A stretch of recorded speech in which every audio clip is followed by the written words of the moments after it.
Olá, meus amores e as amoras, tudo bem com vocês? Sejam muito bem-vindos à nossa aula de atualidades aqui do Fox Concursos.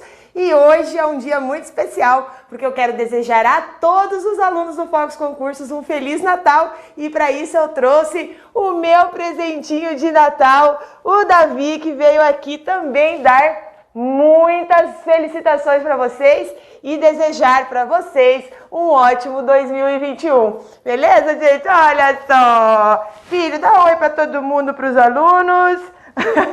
Bom, gente, então vamos lá. Aqui, ó, gente, a Evelyn maravilhosa, nossa super câmera girl, né? E também agora, nesse momento, a Tata do Davi, que ele só tem Tata bonita, né? Eu falo que aqui no Fox Concursos tem que ser contratada aqui, só tem que ser pessoas legais, gente bonita, gente animada com a vida, e é isso aí, tá?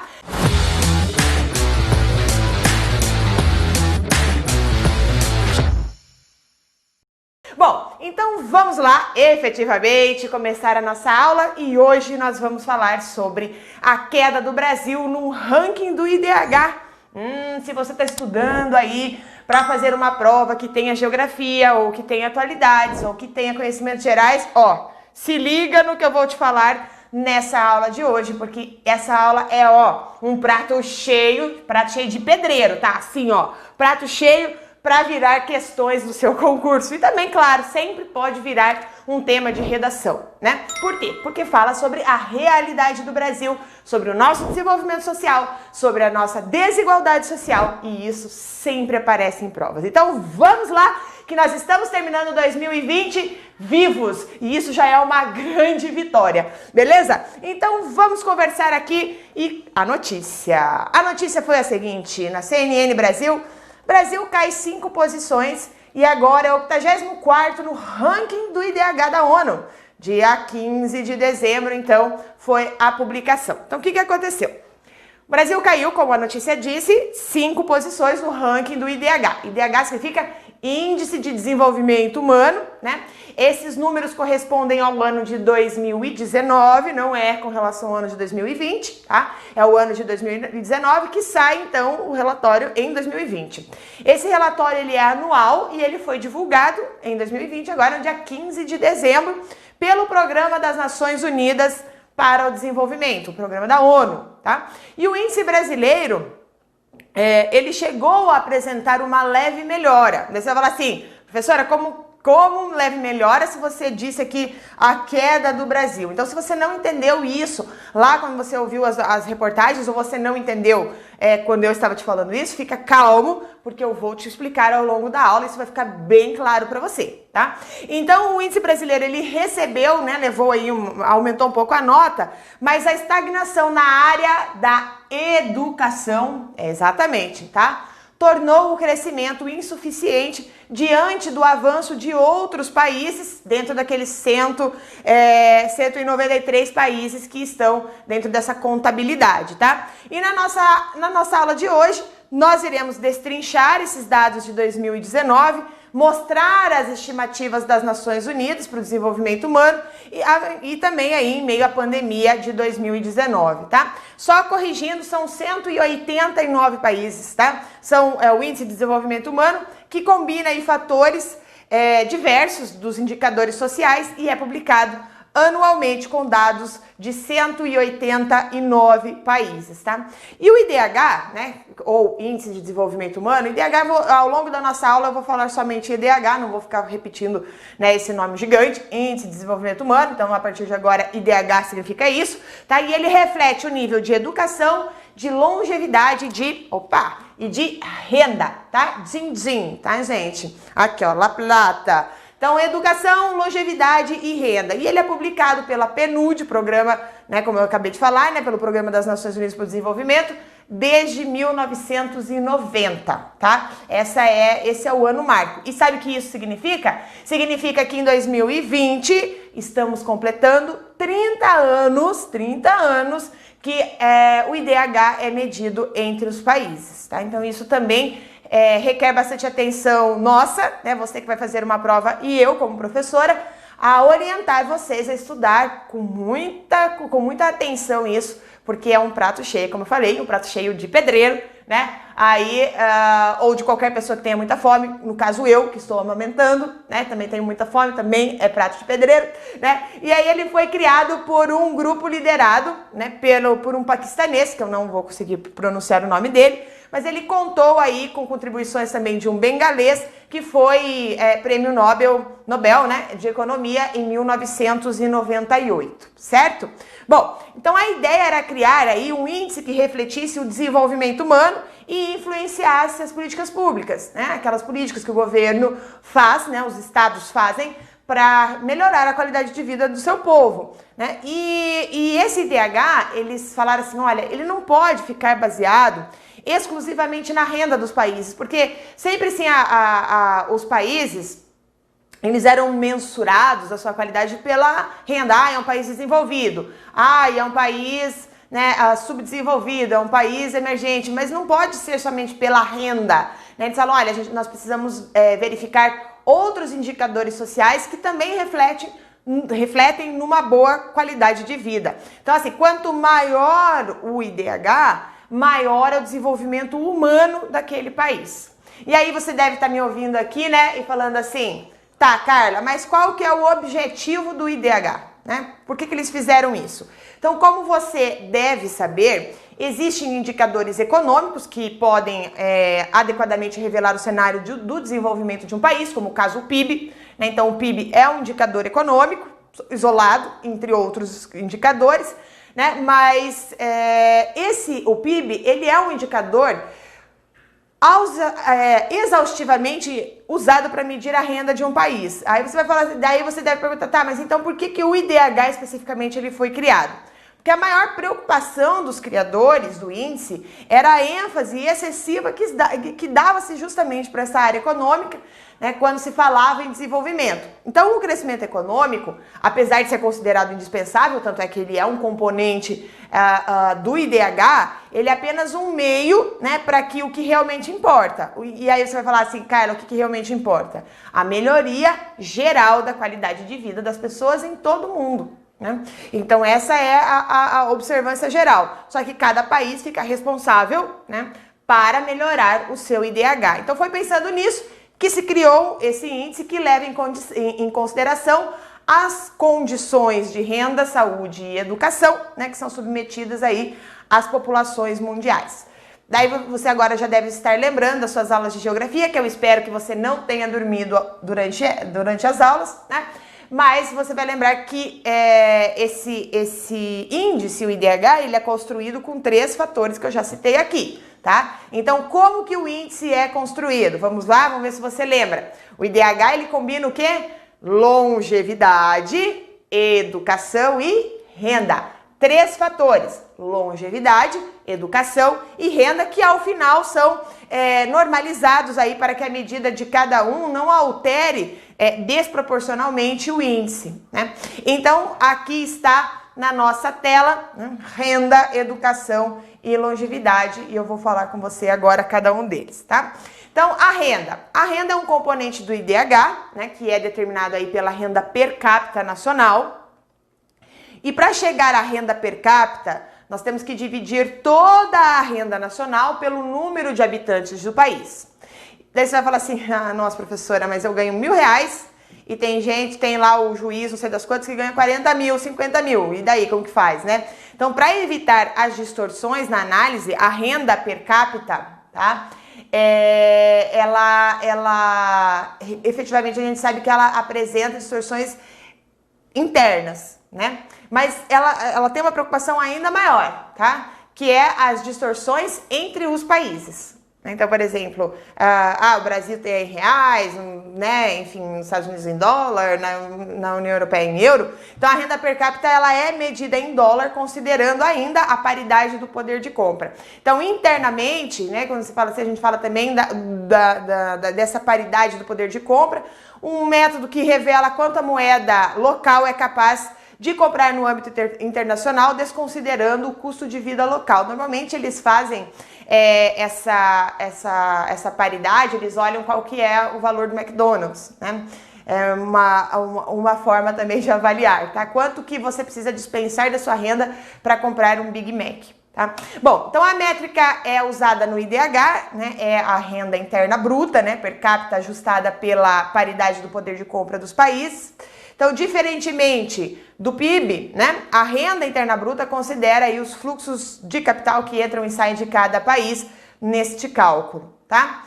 Vou só voltando para falar do Big Mac, que eu lembrei uma coisa interessante, porque o Big Mac é um lanche caro para o brasileiro, né? Diante do que o brasileiro ganha, né, o Big Mac é considerado um lanche caro. Contudo, nos países desenvolvidos, o Big Mac ele é o lanchão, né? Assim, algo barato, uma comida rápida, barata, que normalmente as pessoas com menos renda têm acesso. Aqui no Brasil, o Big Mac acaba sendo quem tem acesso são as pessoas com maior renda, né? Ao contrário. Então tem aí a paridade de compra, tá? Bom, com relação à educação, duas taxas são usadas para medir a qualidade de educação de um país.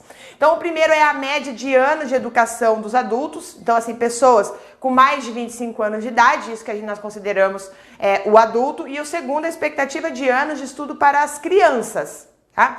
Então é usado esse cálculo, né, uma medida ponderada desses dois indicadores diferentes, que são a escolaridade, portanto, né, que são, portanto, a escolaridade média da população e a expectativa da escolaridade, ambas mensuradas aí em anos. Então o cálculo antigo do IDH, que foi abandonado em 2010, utilizava a taxa de alfabetização para o parâmetro da educação, mas ele foi mudado. Então, atualmente, nós usamos aí o quanto as pessoas adultas já estudaram e quanto se espera que as crianças estudem, né, aí ao longo da sua vida, beleza? Bom, a longevidade. Então, a expectativa de vida ao nascer é utilizada para medir a longevidade da população de um país. Então, esse número, longevidade, quantos anos vai viver, tá? Então, esse número leva em conta aí todas as mortes precoces que ocorrem num país, para chegar numa expectativa de quantos anos viverá um recém-nascido. Então, ou seja, tem relações com fatores como condições de saúde, taxa de mortalidade infantil, violência nacional. Então, esses indicadores, eles mostram a longevidade, é a métrica da longevidade utilizada, então, de novo, que é o que a gente chama de expectativa de vida ao nascer.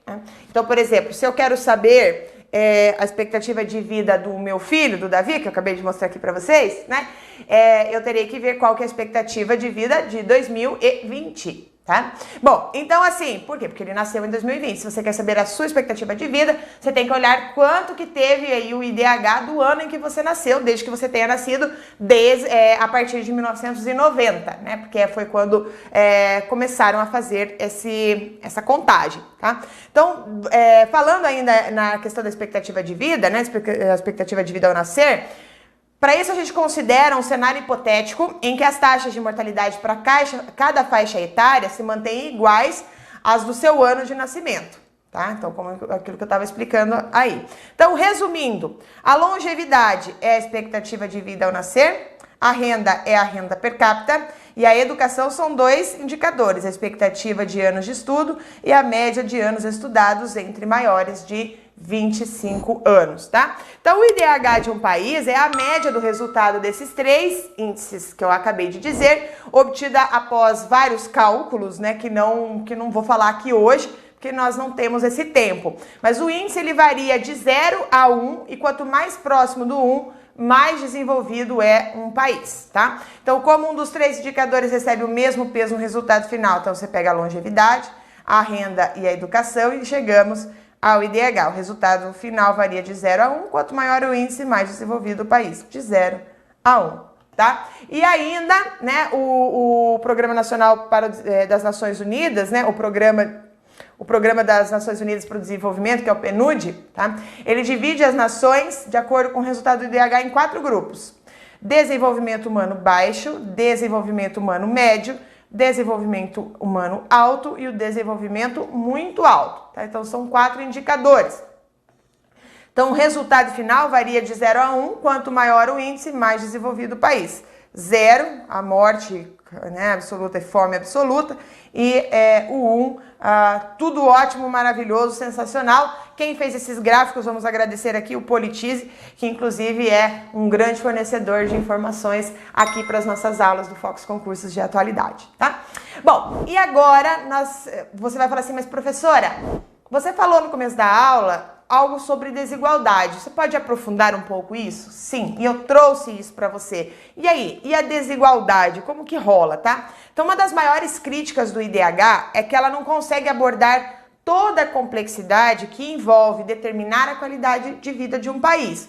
Então, por exemplo, pelos critérios que eu acabei de te mostrar, é possível que ditaduras tenham um desenvolvimento humano muito maior do que algumas democracias, né? Afinal, a liberdade não seria um fator que prejudica a população? Sim ou não? Inclusive, responda aí pra gente. Né? Escreva aí nos nossos comentários aqui embaixo do nosso, né, do videozinho, né, se você acha que a falta de liberdade não seria um fator que prejudica a população. Então, dessa mesma forma, a desigualdade também não é levada em conta no cálculo tradicional do IDH. Tá? Então, o país pode ter uma renda extremamente concentrada nas camadas mais ricas da população e apresentar altas taxas de pobreza e mesmo assim ter o IDH elevado. Então, por isso, quando a gente quer ver desigualdade, existe um outro índice para verificar isso, que chama-se índice de Gini, tá? Que nós também não temos tempo de abordar o índice de Gini aqui, mas para saber aí a desigualdade é ele, tá? Que nós temos que verificar. Então, foi pensado nisso que mas claro que o IDH, ele busca sempre, a cada ano ele busca incrementar alguma coisa, incluir alguma coisa na sua pesquisa. Então ele criou um IDH ajustado pela desigualdade, tá? E desde 2010 o PNUD tem recalculado o IDH de acordo com um cálculo de desigualdade proposto aí pelo britânico Anthony Barnes Atkinson, e esse cálculo considera as desigualdades em todos os três índices usados para compor o IDH. Mas apesar disso, os resultados dos países é corrigido para baixo, tá? Então, esse IDH, ele sempre fica menor do que o IDH original, né? Porque as desigualdades sociais ainda é uma realidade em todos os países, mesmo que mais intensa em alguns, né? Mas a desigualdade social, ela é algo comum, que todos os países têm em comum. Alguns mais, outros menos. Então, por exemplo, nessa configuração, a Islândia, por exemplo, ganha 6 posições e torna-se o país com o segundo maior IDH do mundo, né? Já os Estados Unidos perdem, né, 10 posições nesse ranking geral, tá bom? Existe uma outra forma também aqui que aparece nas provas, que é o IDH municipal, né? Então, além de medir a qualidade de vida de praticamente todos os países do globo, o IDH também inspirou a criação dos rankings locais.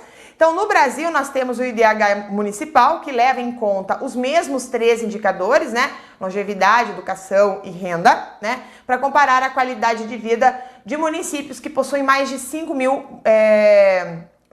de mais de 5 mil municípios aqui no Brasil. Então, os dados são extraídos sempre com o censo do IBGE e feito a cada 10 anos, cuja a última edição foi feita em 2010 e muito provavelmente vai acontecer em 2021, tanto é que o IBGE está aí para contratar muita gente para fazer esse trabalho, tá? Bom, e o Brasil? Como que nós nos saímos? Como que a gente tem saído e como nós nos saímos nesse mais recente relatório, né?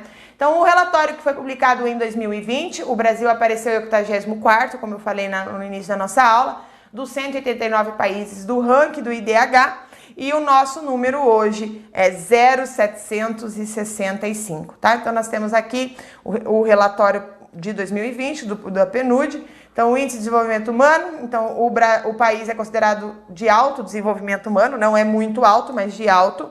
Então, desde 1990, quando ele foi criado, nós temos aí crescido, né, consideravelmente, com muito crescimento que a gente observa nos anos 2000, né, 2005, 2010 até 2015, nós tivemos um grande aumento do desenvolvimento humano, e a partir de 2015 a coisa começou a ficar um pouco mais devagar, tá? Um pouco mais devagar.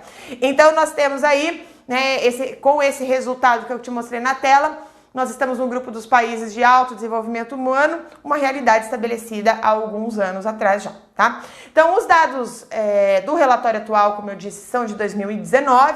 O problema é que no documento anterior, que analisou os dados de 2018, o IDH brasileiro era de 0,761, né? Deixa eu mostrar aqui, ó. 0,761 para 0,762 aqui, né? Então, nós éramos o 79º no ranking, e agora 84º. Então, assim, desde 2010, a trajetória brasileira era de alta, né? Com ganho de 3 pontos percentuais em 5 anos, enfim. Então, o não retrocesso do último ano pode ter relação, por exemplo, com a crise econômica que nós estamos vivendo, que diminuiu a renda efetivamente, né? Nós estamos perdendo renda nos últimos anos com bastante, né? Aí com um volume bem considerável, né? Mas vamos dar uma olhada aqui na publicação também do dia 15 do G1. Brasil perde 5 posições no ranking mundial de IDH, apesar de uma leve melhora no índice. Então, nós tivemos uma melhora, como você viu ali no gráfico. Então, o país agora, né, ocupa a posição 84. Apesar do índice ter tido uma leve melhora, a média brasileira é menor do que a do Chile, Argentina, Uruguai e Colômbia. E o ranking é liderado pela Noruega. Também olhem aqui, né, de novo, a nossa evolução. Né, nós temos a evolução de 2017 para 2019. Também publicado pelo Infográfico. Olha que nosso IDH em 90 era 0,613, né? Muito baixo. Então, apesar do crescimento de 0,004 ponto, a queda significa que outros países, você fala assim, mas aumentou e como teve queda? É porque outros países tiveram desempenho melhor no último ano do que o Brasil. Então, nós apresentamos, como eu falei, melhoras constantes já faz um tempo. E o IDH brasileiro teve essa evolução agora em 2018 para 2019, né? E isso, você fala assim, mas então teve um crescimento? Teve. Mas para a ONU, isso é considerado um crescimento lento, muito lento, tá? Então o principal fator de queda do Brasil é a falta de avanços, como eu falei, na educação, e o período médio de permanência na escola ainda é de 15,4 anos, o mesmo que era em 2016. Bom, mas comparando com todo o resto do mundo, parece que fica muito distante. Então é interessante a gente regionalizar um pouco mais para ver como que o Brasil encontra-se aqui na América do Sul. Quando nós olhamos os dados da América do Sul, o Brasil fica em 6º lugar, né? Ele perde, em primeiro lugar está no Chile, a Argentina, que está em crise econômica, diga de passagem, tem um IDH muito melhor do que o do Brasil, o Uruguai também, o Peru também, a Colômbia também, e o Brasil vem na sequência e só perde para o Suriname, Paraguai, Bolívia, Venezuela e Guiana, tá? Então esses são os nossos parceiros aí, perfeito? Bom, inclusive, né, os dois últimos aqui, né, a Peru e Colômbia, eles estavam abaixo, empatado no Brasil no ano passado e agora ultrapassaram o Brasil. E já em comparação, por exemplo, o Brasil com outros BRICS, né? Lembra lá do BRIC? Brasil, Rússia, Índia, China e África do Sul? Então, considerando aí a comparação do Brasil com outros países emergentes, o Brasil perde para a Rússia, mas aparece à frente da China, da África do Sul e da Índia, tá bom? Então, nós temos aqui também, olha, o IDH deve sofrer decréscimo pela primeira vez em 2020, tá? Nunca aconteceu isso, mas é capaz que aconteça uma realidade dentro do mundo, né? Porque esse relatório é interessante porque eles publicaram um relatório já fazendo alerta de que o ano que vem trará um choque sem precedentes para o desenvolvimento humano por conta justamente da pandemia da Covid-19. Então a ONU projeta que será a primeira vez em que o IDH global sofrerá decréscimo.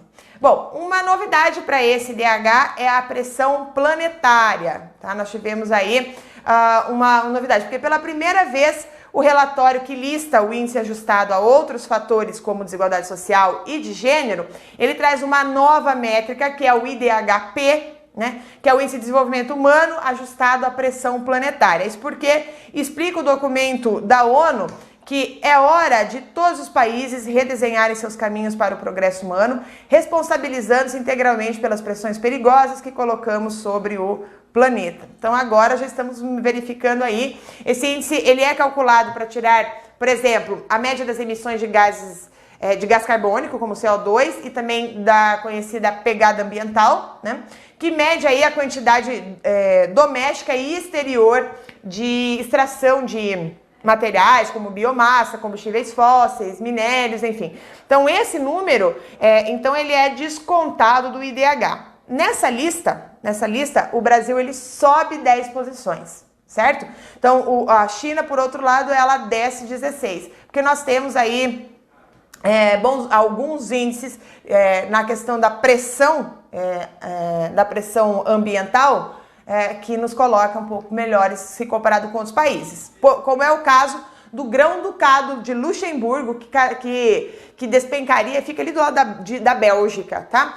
131 posições, fica entre a Bélgica e a Alemanha. No segundo lugar ficaria a Singapura, com 92 posições perdidas, e em terceiro lugar o Catar, com 84 posições perdidas. O relatório do IDH também traz informações sobre o ambiente, portanto, tá? Então, se aparecer isso na sua prova, você vai assinalar como correta, que o Brasil recebe destaque nesse trecho de relatório, porque, de acordo com o próprio PNUD, os ecossistemas como a Amazônia, elas podem virar savanas por conta da perda da mata provocada pelos incêndios que o Brasil tem sofrido aí em 2019, 2020 principalmente, e as mudanças no uso da terra. Então, Brasil e Bolívia tiveram grandes perdas de florestas primárias em 2018, em 2019 e seguiu, né, em 2020. Bom, algumas métricas melhoram, né, com certeza. Então, todas as dimensões para calcular o IDH, renda, expectativa e escolaridade, tiveram uma ligeira melhora. A expectativa de vida do país teve um leve crescimento em relação ao relatório anterior. Então, olha só, a média ao nascer agora é de 75,9 anos, contra 75,7 do ano passado. Então, aumentamos 2 meses da nossa expectativa de vida. Também houve um suave aumento na média dos anos de escolaridade, que foi de 7,8 para 8 anos exatos, e o PIB per capita também foi de 14.182 para 14.263 em paridade de poder de compra, medido em dólares de 2017. Mas lembra que eu falei que nós tínhamos um grande problema? Sim, a desigualdade é um grande problema. Dá uma olhada nessa reportagem. Brasil cai 5 posições no ranking IDH. Quando considerada a desigualdade, cai 20. Cálculo das Nações Unidas reúne, tá? Ou seja, pré-pandemia da Covid-19, nós teremos um baque muito maior no ano passado. Então, historicamente, o Brasil perde muitas posições de IDH de IDH ajustado à desigualdade. Nesse ano, essa tendência permanece, né? Então, quando a distribuição desigual da renda, educação e expectativa de vida ao nascer são levadas em conta, o Brasil perde 25,5%. E o índice, então, cai para 20 posições no ranking. Então, é a segunda maior queda do mundo, a gente só perde... nós perdemos apenas para a ilha de Comores, no leste da África, que perde 21 posições. E o país que tem a segunda maior concentração de renda do mundo, né, somos nós, a gente só perde para o Catar, conforme o relatório da ONU, tá?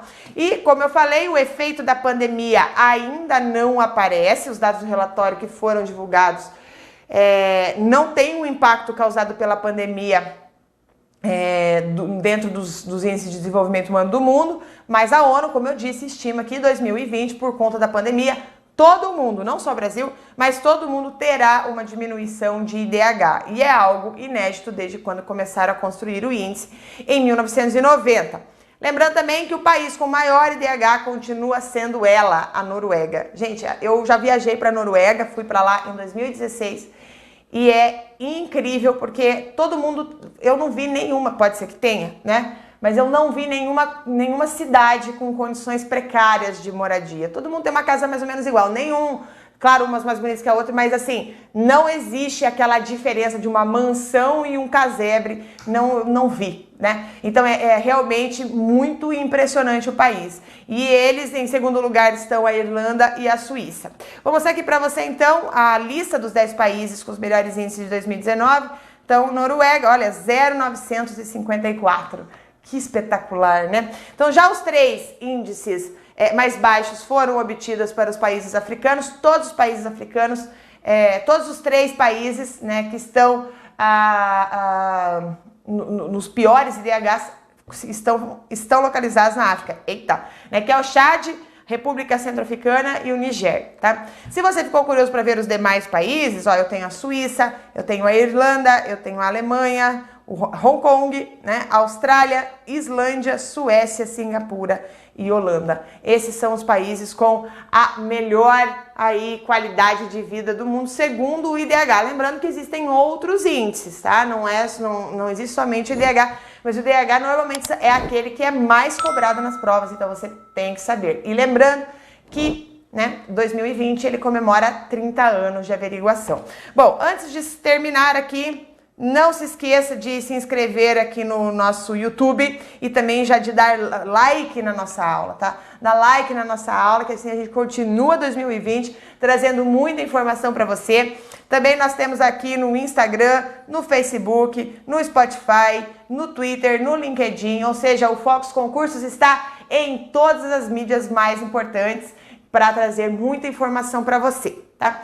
Então é isso. Desejo a todos um Feliz Natal, desejo aí um ano de 2020 que será o ano dos concursos, que a gente possa ficar bem juntos e no final do ano que vem eu venho aqui falar o seu nome entre os nomes aprovados, né, do Focus Concursos no ano de 2021. Será um ano de muitas alegrias, eu espero, tá bom? Então, ainda na próxima segunda-feira estarei dando aqui, né, mais uma aula, mas já me despeço de você que talvez esteja entrando em férias e não assista a aula na semana que vem ao vivo, tá bom? Gente, um grande beijo e até mais!